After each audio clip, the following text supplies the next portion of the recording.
Let's see this question.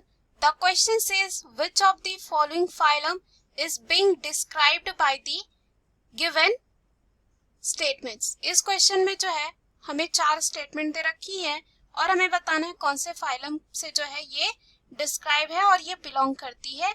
तो सबसे पहला है these are primitive multicellular animals and have cellular level of organization. दूसरा है digestion is intracellular. थर्ड है they have a water transport और canal system. फोर्थ है they reproduce asexually by fragmentation and sexually by formation of gametes.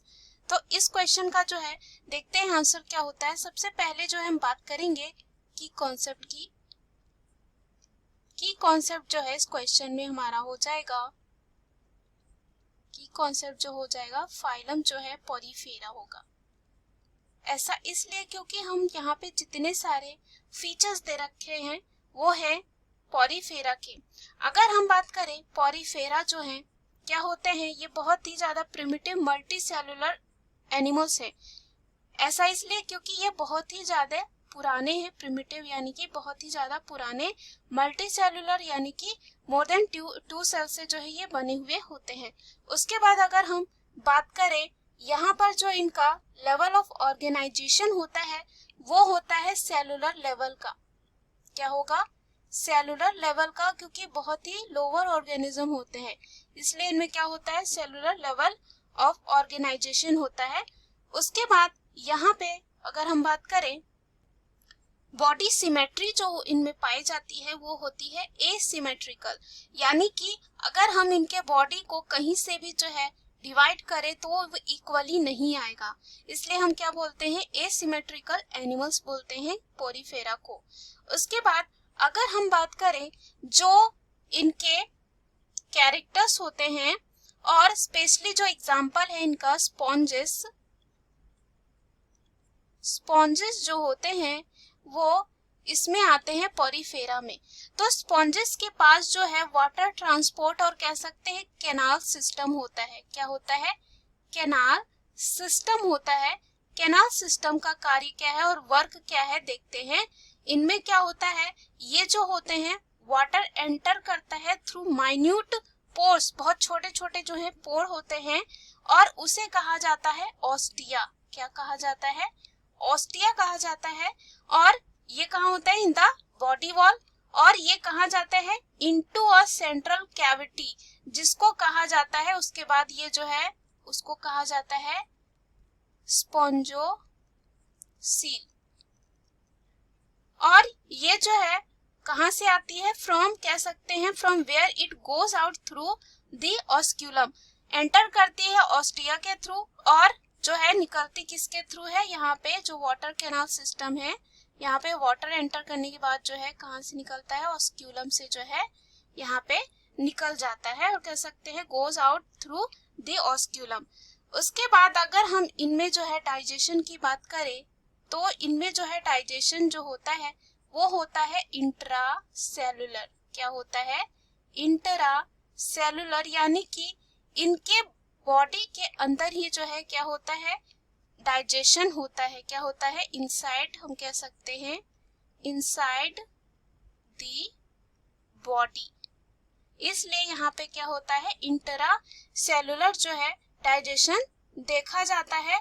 और यहाँ पे जो है इनकी बॉडी जो है सपोर्टेड होती है स्केलेटन से, जिसको कहा जाता है स्पिक्यूल्स और स्पॉन्जिन फाइबर.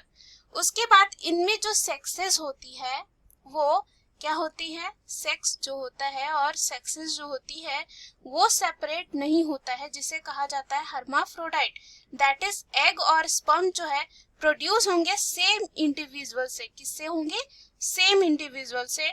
उसके बाद स्पॉन्जेस जो है एसेक्सुअली रिप्रोड्यूस करते हैं बाय फ्रेगमेंटेशन. अगर हम यहाँ पे एसेक्सुअली बात करें, एसेक्सुअल रिप्रोडक्शन क्या हो जाएगा? यहाँ पे फ्रेगमेंटेशन हो जाएगा, यानी कि यहाँ छोटे छोटे फ्रेगमेंट होंगे और वही जो है बड़ा होगा और एक इंडिविजुअल बनेगा. तो यहाँ पे क्या होता है? फ्रेगमेंटेशन होता है, फ्रेगमेंट बनते हैं. उसके बाद ये जो है यहाँ पे एसेक्सुअल रिप्रोडक्शन होता है. एसेक्सुअल यानी कि यहाँ पे कोई एक ही पेरेंट इन्वॉल्व होगा. अगर हम बात करें सेक्सुअली की, यानी कि जहाँ पे सेक्सुअल रिप्रोडक्शन होगा, बोथ मेल और फीमेल गैमेट जो है यहाँ पे इन्वॉल्व होंगे और क्या बनाएंगे आगे एक इंडिविजुअल को। तो यहाँ पे देखा जाता है कि गैमेट बनाया जाता है सेक्सुअल रिप्रोडक्शन में। क्या बनाया जाता है? गैमेट बनता है, यानी कि मेल गैमेट बनेगा और फीमेल गैमेट बनेगा। फर्टिलाइजेशन जो होता है यानी कि union of male and female gamete, और उसके बाद क्या बनता है यहाँ पे जाइगोट, वो जो है फर्टिलाइजेशन इंटरनल होगा यानी कि बॉडी के अंदर होगा, और जो डेवलपमेंट होता है इनका इनडायरेक्ट होता है, यानी कि डिफरेंट स्टेजेस होंगे। कहाँ से? जो छोटे लार्वा होते हैं उसको एडल्ट बनने के बीच में बहुत सारे स्टेजेस होते हैं, इसलिए इसको क्या बोलेंगे कि इनके जो डेवलपमेंट होते हैं वो इनडायरेक्ट होते हैं। और यहाँ पे जो है लार्वा स्टेज जो होता है वो मॉर्फोलॉजिकली जो है बहुत ही अलग दिखता है किससे? एडल्ट से। तो चलिए हम ऑप्शन में चलते हैं। पहला जो ऑप्शन इसमें दे रखा है इस क्वेश्चन का वो है पोरीफेरा। यस, हमने देखा कि पोरीफेरा के फीचर्स क्या हैं। ये जो है प्रिमिटिव मल्टीसेलुलर एनिमल्स होते हैं और साथ ही साथ cellular level of body organization इनमें पाया जाता है, या हम कह सकते हैं लेवल ऑफ ऑर्गेनाइजेशन क्या होता है? सेलुलर होता है। उसके बाद डाइजेशन भी जो है इंट्रासेलुलर यानी कि इनसाइड दी बॉडी होती है, और इनमें जो है वाटर ट्रांसपोर्ट और कैनाल सिस्टम भी पाया जाता है। साथ ही साथ ये जो है रिप्रोड्यूस करते हैं asexually by fragmentation and sexually bye formation of gametes यानी कि मेल एंड फीमेल। उसके बाद यहाँ पे दे रखा है टीनोफोरा। तो अगर हम बात करें यहाँ पे टीनोफोरा की, तो इनमें जो है जो लेवल ऑफ ऑर्गेनाइजेशन होता है वो सेलुलर लेवल नहीं होता है, टिश्यू लेवल होता है। तो यहाँ पे ये इसके लिए क्या हो जाता है? गलत। अगर यहाँ पे हमें टिश्यू लेवल दिया होता तो इसके लिए सही होता। उसके बाद यहाँ पे जितने सारे फीचर्स दे रखे हैं जैसे कि वाटर ट्रांसपोर्ट कैनाल सिस्टम जो है टीनोफोरा में भी नहीं पाई जाती है, और फ्रेगमेंटेशन जो है ये सब प्रोसेस नहीं देखा जाता, तो ये क्या हो जाता है? गलत। थर्ड अगेन दे रखा है सिलेंट्रेटा। तो सिलेंट्रेटा में भी हम देखते हैं कि टिश्यू लेवल ऑफ ऑर्गेनाइजेशन पाया जाता है और यहाँ पे सेलुलर लेवल ऑफ ऑर्गेनाइजेशन नहीं होता है, तो फर्स्ट स्टेटमेंट जो है इसके लिए नहीं होगा। उसके बाद बाकी वाटर ट्रांसपोर्ट कैनाल सिस्टम भी इनमें नहीं पाया जाता है। उसके बाद यहाँ पे दे रखा है प्लेटीहेल्मिन्थेस। प्लेटीहेल्मिन्थेस में बात करें तो इनमें जो ऑर्गेनाइजेशन होता है बॉडी का वो होता है ऑर्गन लेवल ऑफ ऑर्गेनाइजेशन, यहाँ पे सेलुलर लेवल ऑफ ऑर्गेनाइजेशन नहीं देखा जाता है। उसके बाद वाटर ट्रांसपोर्ट कैनाल सिस्टम ये सब भी नहीं होता, साथ ही साथ फ्रेगमेंटेशन ये सब भी जो प्लेटीहेल्मिन्थेस में नहीं देखा जाता है। So the right answer of this question is option A. Hope you understood it well. Best of luck.